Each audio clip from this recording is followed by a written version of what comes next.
I felt the negative energy from this house before I even knew what had happened inside. Y'all should know by now that I travel all over the world to find scary stories to help influence the horror films that I want to make.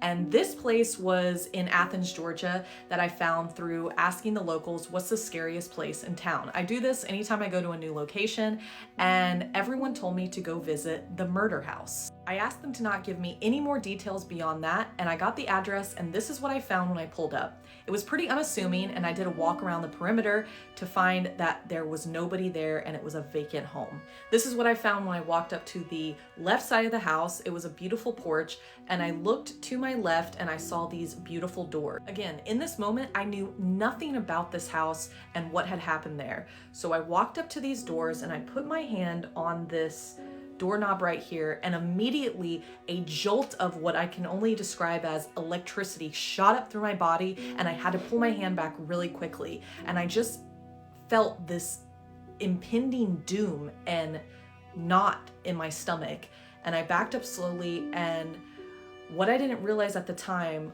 was I was looking directly into the living room of this house, which is where the former owners had been found murdered.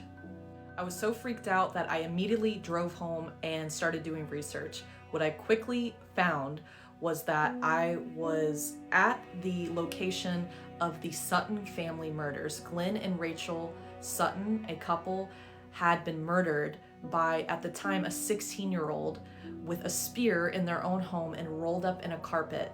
And I had unknowingly been looking directly at the location their bodies had been found.